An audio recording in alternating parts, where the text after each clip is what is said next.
పిల్లలకి స్కూల్ పాఠశాల అయితే పేరెంట్స్‌కి స్కూల్ పేరెంట్స్‌శాల.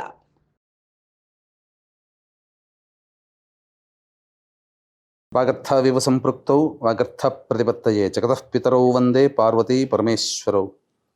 ఆదిత్యాయ చ సోమాయ మంగళాయ బుధాయ చ గురుశుక్ర శనిభ్యశ్చ రాహవే కేతవే నమః. శృంగేరి జగద్గురు పీఠాధిపతులకి కంచి పీఠాధిపతులకి నమస్కారములు తెలియజేసుకుంటూ కార్యక్రమాన్ని ప్రారంభిద్దాం. ద్వాదశ రాశులకు సంబంధించి 1 జూలై నుంచి 15 జూలై వరకు వివిధ రాశుల్లో జన్మించినటువంటి వారికి ఏ విధంగా ఉండబోతుందో తెలుసుకునే ముందు గ్రహ సంచారం గురించి తెలుసుకుందాం. వృషభ రాశిలో శుక్రుడు, అలాగే మిథునంలో రవి గురువు, కర్కాటకంలో బుధుడు, సింహంలో కుజ కేతువు, అలాగే కుంభంలో రాహువు, శని మీనంలో 13 జూలై నుంచి శని వక్రీకరించే స్థితి పొంది ఉంటాడు. అయితే ప్రధానంగా గమనించుకున్నట్లయితే చాలామంది ప్రేక్షకుల్లో ఉన్నటువంటి చాలా సందేహాలు, కొన్ని చెప్పినటువంటి విషయాల్లో కొన్ని మాకు ఫలితాలు సరిపోవట్లేవు అని అంటున్నారు. అంటే దీని అర్థము చాలామంది చూసుకునేటువంటిది సన్ జొడాయిక్ సైన్ ద్వారా చూసుకుంటున్నారు. అంటే ఈ ఉదాహరణకు చెప్తున్నాను, 23 జూలై నుంచి 22 ఆగస్టు మధ్యలో పుట్టినటువంటి వాళ్ళకి లియో సైన్ అని చెప్తారు. కాబట్టి సింహరాశి గురించి చెప్పేటప్పుడు 23 జూలై నుంచి 22 ఆగస్టు మధ్యలో పుట్టిన వాళ్ళు చూసుకుంటున్నారు. అది తప్పు. మీరు జన్మించినటువంటి జన్మ తేదీని అనుసరించి ఒక నక్షత్రము, ఆ నక్షత్రాన్ని అనుసరించి రాశి ఉంటుంది, ఆ రాశి ప్రకారమే మీరు చూసుకోవాలి. ఇది సరైనటువంటి విధానము. కొంతమంది నామ నక్షత్రం చూసుకుంటున్నారు. ఉదాహరణకి శ్రీనివాస్ అని చెప్పి అనుకున్నాం అనుకోండి, చాలామంది సి అనే అక్షరం ఈ శతభిష నక్షత్రంలో ఉంటుంది కాబట్టి కుంభరాశికి చూసుకుంటున్నారు, తులారాశికి చూసుకోవాలి. కృష్ణవేణి అన్నప్పుడు మిథున రాశి చూసుకుంటున్నారు, అది కూడా తులారాశి, అలా చూసుకోవాలి. కాబట్టి మనం అనేక విధాలుగా ఈ శాస్త్ర ప్రకారం మనకు ముందుకు వెళ్ళినట్లయితే తప్పకుండా ఆ ఫలితాలు అనేటువంటివి మనకు సరిపోతాయని చెప్పవచ్చు. ఇక ఆలస్యం చేయకుండా వివిధ రాశుల వారికి ఈ 1 జూలై నుంచి 15 జూలై వరకు ఏ విధంగా ఉండబోతుంది, ఆదాయ వ్యయాలు, ఖర్చులు, అలాగే పరిస్థితుల అనుకూలత, ఇవన్నీ కూడా క్లుప్తంగా మనం తెలియజేసుకునే ప్రయత్నం చేద్దాం. ద్వాదశ రాశులలో భాగంగా చివరిదైనటువంటి మీన రాశిలో జన్మించినటువంటి వారికి జూలై 1వ తారీఖు నుంచి 15వ తారీఖు వరకు ఏ విధంగా ఉండబోతుందో తెలుసుకునే ప్రయత్నం చేద్దాం. ఈ యొక్క మీనరాశిలో జన్మించినటువంటి వారికి శుక్రుడు అనుకూలంగా ఉన్నటువంటి కారణం నూతన వ్యక్తులు పరిచయం అవుతారు. సోదరీమణులు, సోదరుల యొక్క సహాయ సహకారాలతో మీ పనులన్నీ కూడాను పూర్తి చేసుకుంటారని చెప్పవచ్చు. ఆనందదాయకమైనటువంటి పరిస్థితి. ఇతరులతో వచ్చినటువంటి వాగ్వివాదాలని, మనస్పర్ధల్ని చర్చలతో సమసిపోయేటట్టుగా చేసుకుంటారు. ఆనందకరంగా జీవిస్తారు. అన్ని విధాలుగా అనుకూలంగా ఉండేటువంటి అవకాశం ఉంటుంది. ముఖ్యంగా ఇతరుల వల్ల కానీ, స్నేహితుల వల్ల కానీ, సోదరీమణుల వల్ల కానీ మీరు బహుమతులు పొందే అవకాశము గోచరమవుతుంది. ఇక అర్ధాష్టమ రవి ప్రభావము అనుకూలంగా లేని కారణం చేత ఉద్యోగ భద్రతలో కొంత ఇబ్బందికర పరిస్థితులు ఉంటాయి. చేస్తున్నటువంటి వృత్తి వ్యాపారాల్లో జాగ్రత్తతో వ్యవహరించాలి, లేకపోతే ధన నష్టము, వస్తు నష్టము జరిగే అవకాశము గోచరమవుతుంది. ఇక గురువు కూడా అనుకూలంగా లేని కారణం చేత కొన్ని ఇబ్బందికర పరిస్థితులు ఎదురవ్వక తప్పదు. ప్రతి పనులలో ఆటంకాలు అనేటువంటివి సర్వసాధారణంగా ఉంటాయి. అలాగే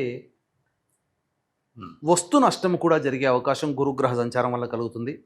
పెద్దల యొక్క ఆగ్రహానికి గురవుతారు, లేదా ఉద్యోగస్తులైతే అధికారుల ఆగ్రహం, స్టూడెంట్స్ అయితే టీచర్ల యొక్క ఆగ్రహానికి గురవుతారు. పనిష్మెంట్ అనేటువంటిది మీరు పొందుతారని చెప్పవచ్చు. ఇక బుధుడు కూడా అనుకూలంగా లేని కారణం చేత అనాలోచిత నిర్ణయాలు తీసుకొని తప్పుడు నిర్ణయాల వల్ల మీరు నష్టపోవాల్సి వస్తుంది. అంటే స్టాక్ ఎక్స్చేంజ్ రూపంలో పెట్టుబడులు పెట్టకపోవడం చాలా మంచిది. నష్టాలు జరిగే అవకాశం ఉంటుంది. డబ్బులు అప్పుగా ఇవ్వడం మంచిది కాదు, వాగ్దానాలు ఇవ్వడం కూడా మంచిది కాదు. ఏది ఏమైనప్పటికీ బుధగ్రహ సంచారం అనుకూలంగా లేని కారణం చేత ముఖ్యంగా కొన్ని సమస్యలు ఎదురవుతాయి. ముఖ్యంగా శిరోబాధలు ఎక్కువగా ఉంటాయి అని చెప్పవచ్చు. ఇక కుజుడు కేతు యొక్క సంచారము సంపూర్ణంగా యోగిస్తున్నటువంటి కారణం చేత దూర ప్రాంత ప్రయాణాలు చేయాలనేటువంటి కోరిక మీరు తీర్చుకుంటారు. అలాగే కోర్టు సంబంధమైనటువంటి విషయాల్లో విజయాన్ని పొందుతారు. ఆస్తి సంబంధించినటువంటి విషయాల్లో మీదే పైచేయిగా ఉంటుందని చెప్పవచ్చు. వారసత్వంగా వచ్చేటువంటి వివాదాలకి మీరు చెక్ పెట్టి తద్వారా మీరు లబ్ధి పొందుతారని చెప్పవచ్చు. ఇక రాహు యొక్క సంచారము ప్రధానంగా అనుకూలంగా లేని కారణం చేత కన్ఫ్యూజన్ స్టేటస్, నిర్ణయాలు సరిగ్గా తీసుకోలేకపోవడం అనేటువంటిది జరుగుతుంది. శని కూడాను ఇక సంబంధించినటువంటి ఏలినాడు శని ప్రభావం ఉండడం, ఈ కారణం చేత శని యొక్క ప్రభావం కూడా మీకు గోచరమవుతుంది. కాబట్టి ఏతావాత చెప్పొచ్చేది ఏమిటంటే శుక్రుడు, కుజుడు, కేతువు తప్ప మిగతా గ్రహాలు ఏవి కూడా అనుకూలంగా లేవు. కావున సాధారణమైనటువంటి మిశ్రమ ఫలితాలు పొందుతారు.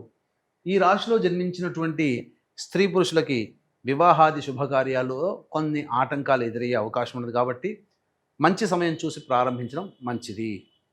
ఇక సంతానపరంగా కొన్ని ఇబ్బందులు ఎదుర్కొనే అవకాశాలు ఉన్నాయి. కాబట్టి సంతాన ప్రయత్నాలు కూడా మానుకొని మంచి సమయం కోసం వేచి చూడండి. ఆల్రెడీ గర్భధారణ జరిగినటువంటి స్త్రీలకి జాగ్రత్తలు పాటించాలి.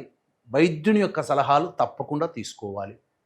అలాగే ఇక విద్యార్థులు బాగా కష్టపడితే తప్ప విద్యలో రాణించలేరు. అనుకున్నది ఒకటి, జరిగేది ఒకటిగా ఉంటుంది. విదేశీయానం, విదేశీ విద్యకు సంబంధించి ప్రయత్నాల్లో ఆటంకాలు ఎదురవుతాయి. కాబట్టి దైవానుగ్రహాన్ని పొందే ప్రయత్నం చేయండి. ఇక ఈ యొక్క మీనరాశిలో జన్మించినటువంటి స్త్రీలకి గౌరవ మర్యాదలకి లోటు ఉండదు. ఎప్పటి వలనే ఇంతకుముందు వలనే కూడా అనుకూలంగా ఉంటారు. అందరూ కూడా సహాయ సహకారాలు అందిస్తారు. కానీ మీ ద్వారా ఎక్కువగా లబ్ధిని ఆశిస్తారు. మీరు పొందేది 10% అయితే మీ నుంచి వెళ్ళేది 90%గా ఉంటుంది. కాబట్టి డబ్బు విషయాల్లో, అలాగే వాగ్దానాలు విషయాల్లో మీరు జాగ్రత్త పాటించండి. శారీరక శ్రమ, మానసిక ఒత్తిడి ఈ రాశిలో జన్మించినటువంటి మహిళలకి అధికంగా ఉంటుంది. కావున జాగ్రత్తలు పాటించాలి.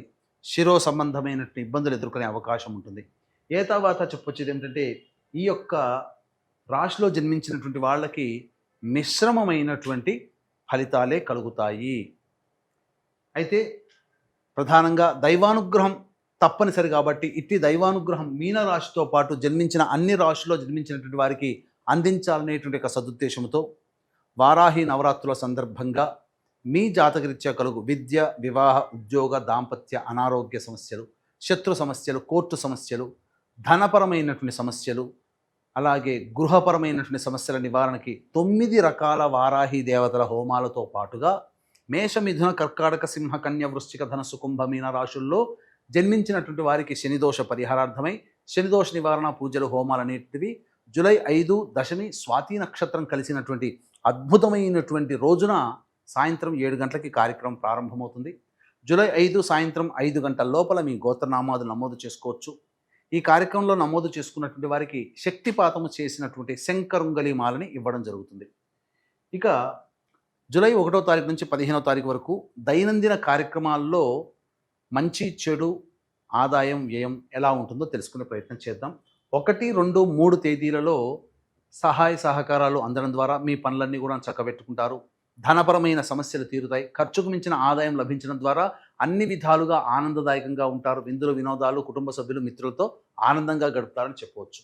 4, 5, 6 తేదీలలో ధన నష్టం సూచిస్తుంది. తీసుకున్న నిర్ణయాలు వ్యతిరేకమవుతాయి. అలాగే ప్రధానంగా ఒక జిగ్జాగ్ లాగా ఉండడం, ఏ పని యందు కూడాను ఆసక్తి ఉండకపోవడం, అనుమానాలతో జీవితాన్ని గడపాల్సినటువంటి పరిస్థితి ఉంటుంది. కాబట్టి జాగ్రత్తలు పాటించండి. 7, 8 తేదీల్లో సంతానం మూలకంగా ఖర్చులు, సంతానపరమైనటువంటి విభేదాలు, సమస్యలు పెరుగుతాయి. కాబట్టి సంతానంతో లౌక్యంగా వ్యవహరించండి. ఖర్చులు కూడా ఎక్కువగానే ఉంటాయి. ఆస్తిపాస్తులకు సంబంధించినటువంటి పంపకాల విషయాల్లో లేదా ఆస్తులకి, వారసత్వ ఆస్తులకు సంబంధించిన విషయాల్లో కొంత గందరగోళ వాతావరణం ఉంటుందని చెప్పవచ్చు.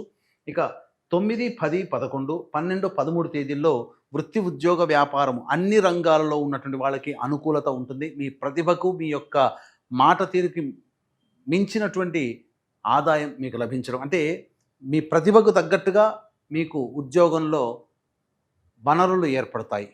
అలాగే వృత్తి ఉద్యోగాల్లో మీకు మంచి అవకాశాలు లభిస్తాయని చెప్పవచ్చు. అన్ని విధాలుగా అనుకూలంగా ఉండేటువంటి సమయం. ఖర్చుకు మించిన ఆదాయం కూడా లభిస్తుంది. రాని బాకీలు కూడా వసూలు అవుతాయని చెప్పవచ్చు. ఇక 14, 15 తేదీల్లో మానసిక ప్రవర్తనతో ఆందోళనగా ఉంటారు. చికాకులు ఉంటాయి, జిగ్జాగ్ లాగా ఉంటుంది, భోజనం సరిగ్గా ఉండదు, నిద్ర పట్టకపోవడము, పీడకలలు రావడము, ఖర్చులు అధికంగా ఉండడము, ఏ పని చేయాలన్నా ఆటంకాలు అనేటువంటి ఎదురవుతుంటాయి. కాబట్టి జాగ్రత్తలు పాటించండి. ఏతావాత చెప్పొచ్చేది ఏంటంటే 14, 15, 4, 5, 6 తేదీలలో జాగ్రత్తలు పాటించండి. ఖర్చులను తగ్గించుకునే ప్రయత్నం చేయండి. ఏది ఏమైనప్పటికీ కూడాను ఈ యొక్క మీనరాశిలో జన్మించినటువంటి వారికి దైవానుగ్రహం తప్పనిసరి. కాబట్టి ఇది దైవానుగ్రహం అందరికీ ఉండాలనే సదుద్దేశంతో ఈ వచ్చేటువంటి సమస్యల పరిష్కారానికి ప్రతిరోజు కూడాను కాళీ కవచము, కాల భైరవాష్టకము రోజుకి 3 సార్లు పఠించండి. ఇప్పుడు చెప్పినటువంటి సమస్యల కంటే ఇంకా విభిన్నంగా మీరు సమస్యలు ఎదుర్కొంటున్నారు అని అంటే దగ్గరలోని మంచి ఉపాసనా పరులైనటువంటి జ్యోతిష్యులను సంప్రదించి మీ యొక్క జాతకరీత్యా ఉండేటువంటి సమస్యల పరిష్కారాన్ని పొందగలరని తెలియచేస్తూ సర్వం శ్రీ ఉమామహేశ్వర పరబ్రహ్మార్పణమస్తు.